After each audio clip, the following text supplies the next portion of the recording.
At my son's birthday, my mother accidentally shattered the $1,000 ice sculpture, gasping, "Nothing bad, but your brother's kids deserve this more." Father laughed, "You never sacrifice." I canceled the $15,000 retreat. Maybe your favorite can fund it.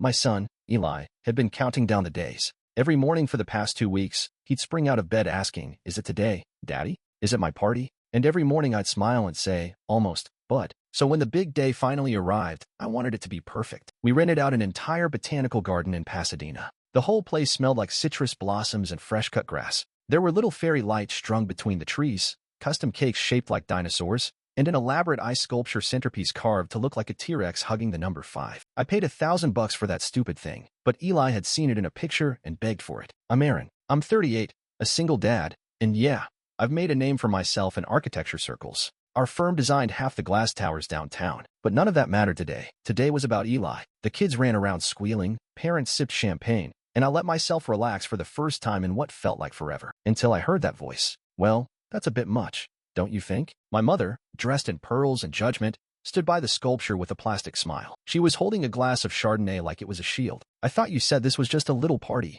Aaron," she said, loud enough for anyone nearby to hear. "You could have used that money for your brother's kids. They actually need things." She didn't even wait for a reply. She reached out and knocked the sculpture with her elbow, accidentally, of course. The T-Rex cracked right through the middle and fell with a dull crash, its head shattering on the stone walkway. Gasps rippled through the crowd. My son turned toward the noise just in time to see his dinosaur melting in a puddle of shame. "Oh, no," Eli cried, rushing over. My mom didn't even look at him. She just muttered, "That's what happens when you try to show off," and walked away like she had just adjusted a centerpiece, not destroyed it. Before I could move, my dad let out a chuckle behind me. That slow, gravelly laugh he only used when he wanted someone to feel stupid. "Always have to make it about you, huh?" he said, loud and smug. Some things never change. Then my brother strolled up, wearing a backward cap and sunglasses even though we were in the shade. He dropped a shoebox onto the gift table with a thud. The lid popped open to reveal a pile of battered, used toys, action figures with missing limbs, a remote control car without the remote. He smirked and said, "Kids won't care. Toys are toys."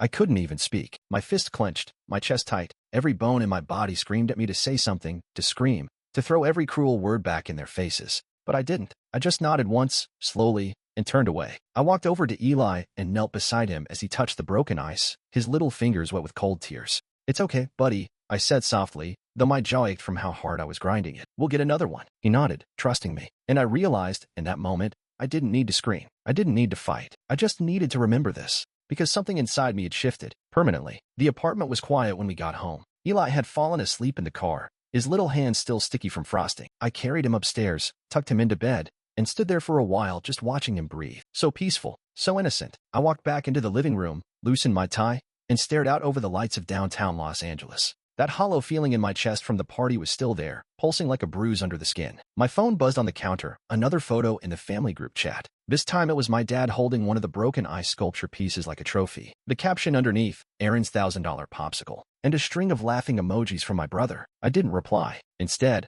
I opened my banking app. The safari trip I had booked for all of us months ago, it had been a surprise. A luxury tour through South Africa, lodges with plunge pools, private guides, the works. I'd paid deposits for everyone, my parents, my brother, his wife, their kids, flights, hotels, even Eli's vaccinations. Tens of thousands. I canceled every reservation. Refund requests went through one by one. The cancellation fees stung, but not as much as their laughter at my son's pain. Next, I opened another tab. Years ago, when my brother wrecked his credit trying to launch a mobile car detailing business, I co-signed for a motorcycle loan to help him get back on his feet. He'd made exactly 3 payments before handing the keys over and saying it wasn't his vibe anymore. The bike had been sitting in his garage ever since. I pulled up the lien agreement. My name was still on the title. He probably thought I forgot. I didn't. I listed the bike for sale through my legal assistant's husband. He worked at a dealership. 2 calls later, it was set to be picked up in the morning. Then I logged into the shared family account. My parents had guilted me into opening it last year, just in case something happens. It had turned into a revolving door of withdrawals. $200 for groceries, $800 for repairs, $1,500 labeled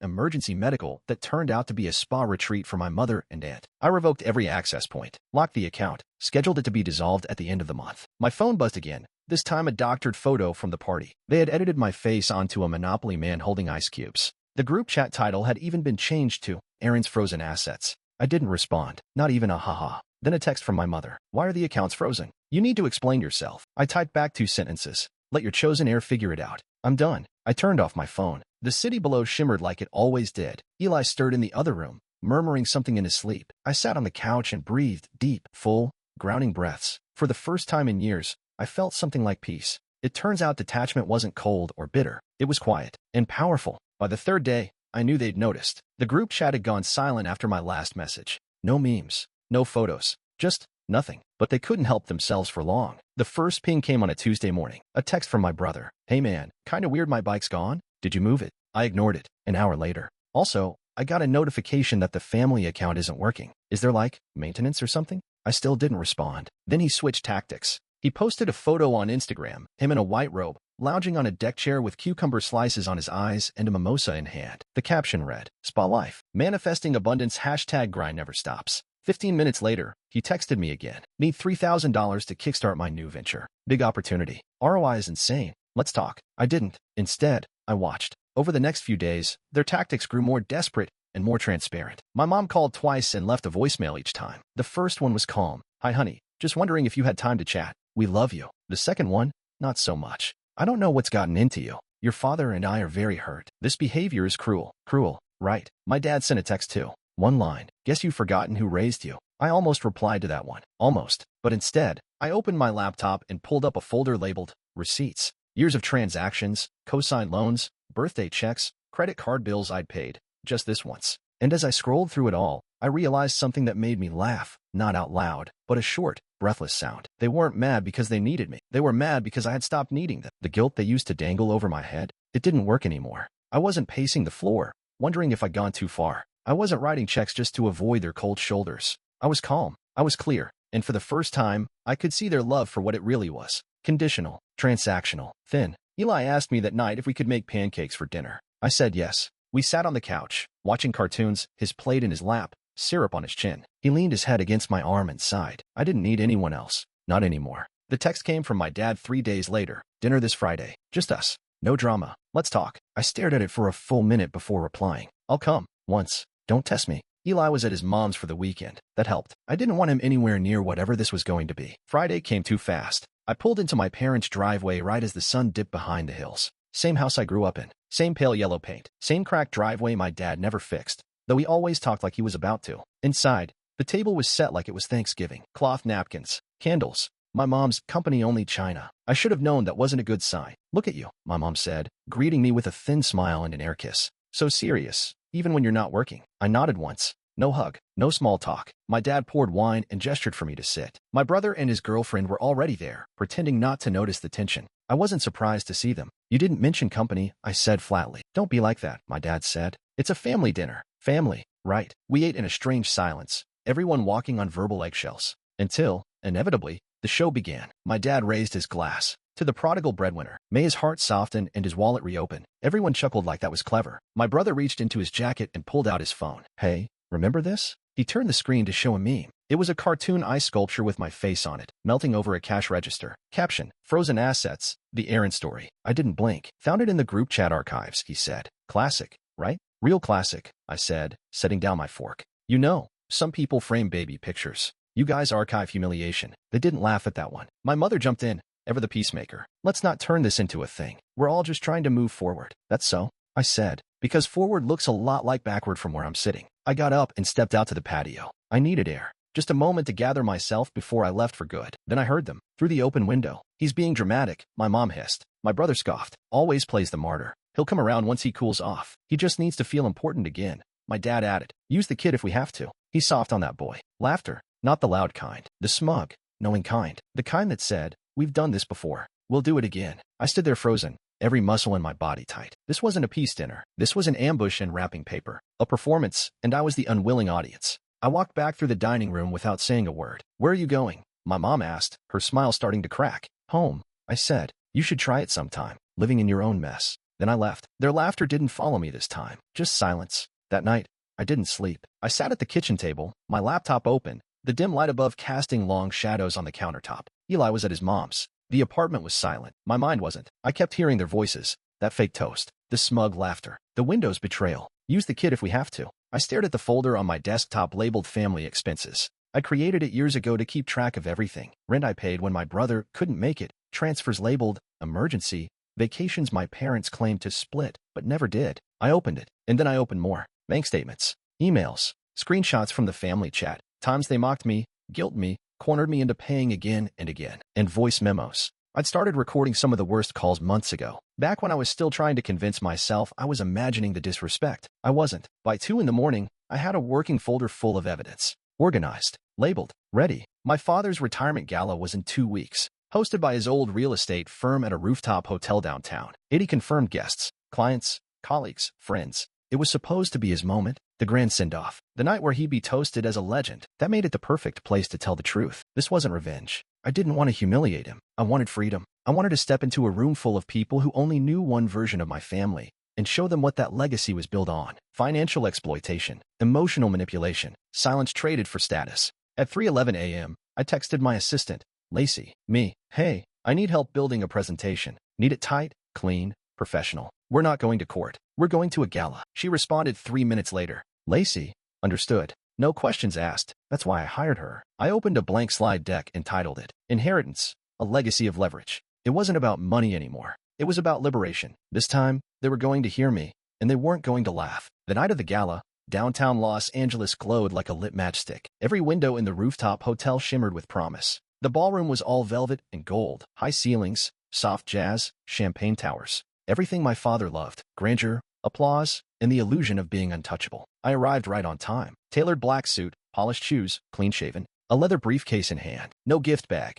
no bottle of wine, just documents, a thumb drive, and 5 years' worth of unspoken words. My brother spotted me from across the room and nudged someone, probably making a joke. My mother gave a stiff smile when I passed her. My dad? He was front and center, surrounded by well-wishers, holding court like a king at his own coronation. Ladies and gentlemen, the MC said after dinner, tapping a spoon to a glass. Tonight, we celebrate a titan of real estate, a man who's built more than buildings. He's built communities. Please raise a glass to Mr. Raymond Adler. The crowd erupted into applause. My dad stood up, smiling like a man who had just won the lottery. He nodded humbly, soaking it all in. When the clapping died down, he cleared his throat. I don't have much to say, he began. Lying already. But I do want to thank the people who supported me, especially my family. Cue the obligatory wave toward our table. He sat back down, beaming. I stood. Excuse me, I said, loud enough to silence the clinking forks. If it's okay with everyone, I have a few words of my own. The MC blinked. My father froze. My mother narrowed her eyes. I know tonight is about legacy, I said as I walked to the front. So I'd like to share mine.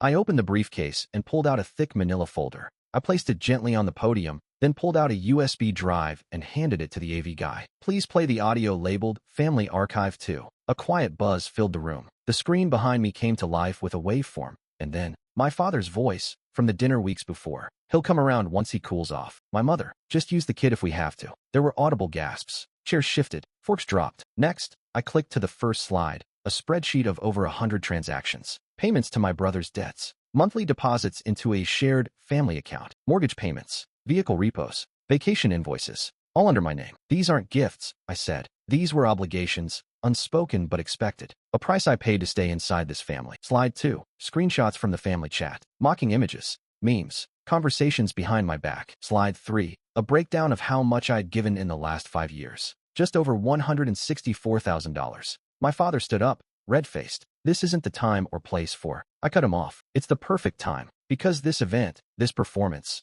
is exactly the kind of lie you built your legacy on. More murmurs. Some guests averted their eyes. Others stared, wide-eyed, as the truth played out in real time. You toast to your success, I said, but I helped finance it. Quietly, willingly, and stupidly. I paused, scanning the room. But tonight, I'm not asking for payback. I'm asking for acknowledgement. I closed the presentation. The last slide was a photo, Eli, at his birthday party, staring at the broken eye sculpture. His cheeks red, his shoulders slumped. My son doesn't deserve to inherit this. Silence. No applause. Just heavy, stunned stillness. I packed up my briefcase. As I walked past my father, he reached for my arm. You just destroyed everything. I leaned close and whispered, no. I exposed it. And then I walked out into the night, finally free of their stage. Chaos came fast. I didn't even make it to the elevator before I heard my mother's scream echo behind me. You selfish little bastard. How dare you?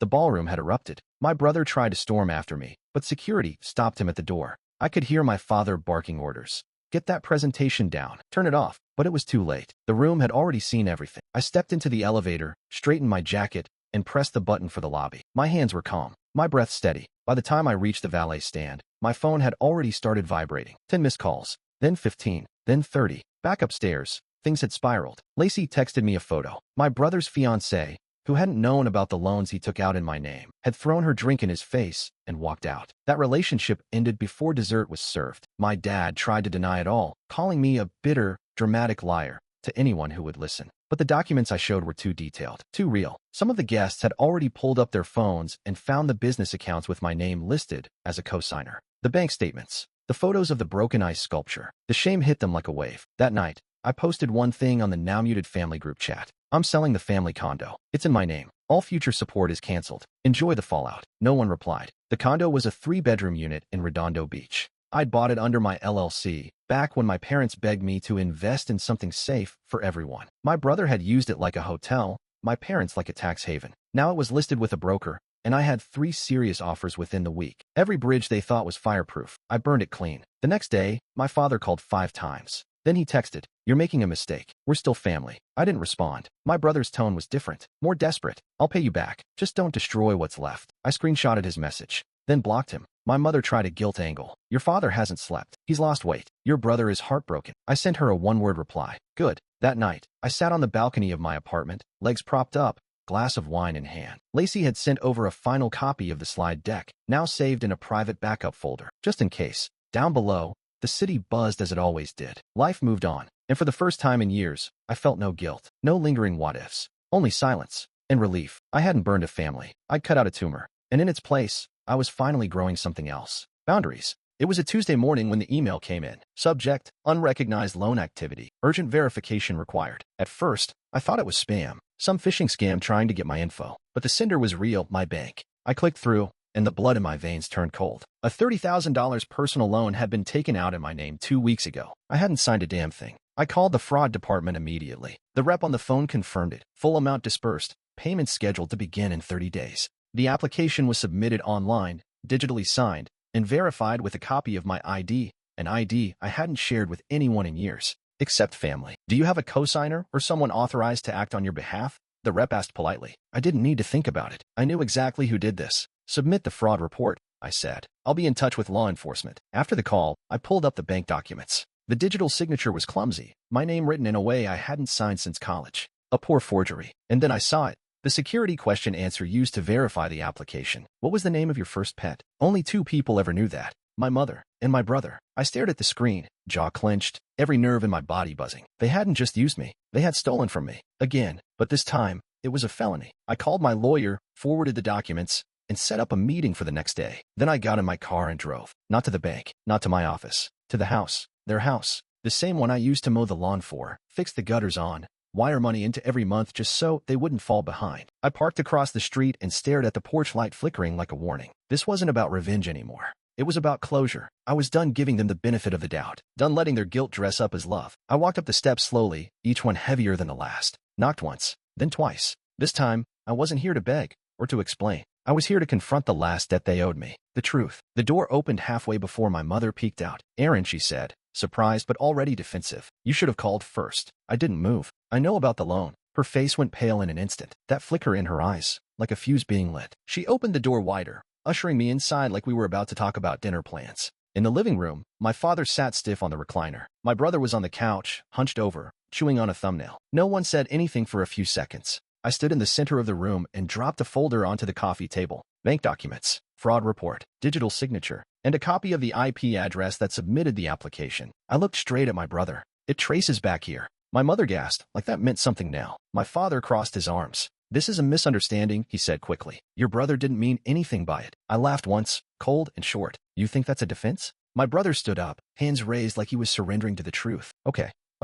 "I messed up," he said, voice cracking. I thought I could handle it. I was desperate. The credit cards were maxed and "You forged my name," I cut in. "You used my social. You committed fraud. That's not a mess up. That's a felony." He ran a hand through his hair, eyes wild now. "But I was gonna pay it back, man. You've got money. What's 30 grand to you?" I stared at him for a long time. Then I turned to my parents. "You knew," I said, "or you guessed, and you said nothing." My mother blinked away tears. "We were trying to protect the family." I shook my head slowly. "No, you were protecting yourselves." And then I looked at my brother one last time. "You're not my family," I said flatly. "You're my dad." His mouth opened, but no sound came out. I stepped toward the door, pausing only to say, "A formal fraud charge is being filed tomorrow. You'll be hearing from my lawyer." "You'd take this to court?" my father shouted. I'm already there, I said. I just haven't handed down the sentence yet. Their voices followed me down the porch steps, pleading, accusing, spinning guilt like a net they thought could still catch me. But I didn't stop. I didn't turn around. Because for the first time in my life, I wasn't walking away in shame. I was walking out with my name. Weeks passed. No more texts.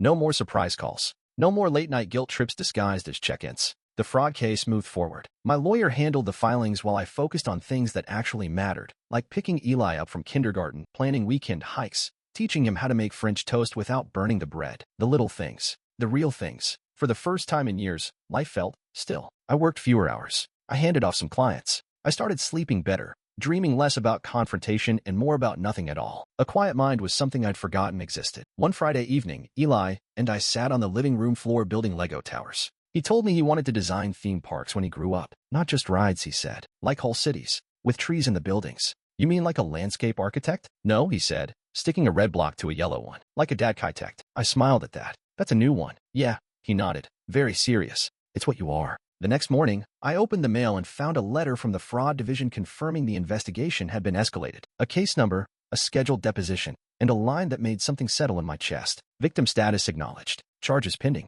I didn't feel like a victim. Not anymore. Later that week, I made a donation to a legal aid charity in my brother's name. It was petty, sure, but it felt good. Poetic, even. The receipt sat on my fridge, just under a magnet shaped like a dinosaur. That night, Eli climbed into my lap with a sheet of paper. I made something, he said. It was a drawing, just the two of us. Stick figures under a big blue sky, stars overhead, a little house with a tree next to it. We were both smiling. I pointed to the figures. Who's that? That's you and me, he said proudly. It's just us now, Daddy. I stared at it for a moment longer than I meant to, then pulled him into a hug so tight. He laughed and said I was squishing his nose. We framed that picture the next day. I hung it in my office, right where the old family photo used to be. No more pretending. No more patching cracks that were meant to break. No more lies. Just peace. And the only legacy worth building, one made from truth, not obligation. One Eli could be proud of. One I could finally live inside of.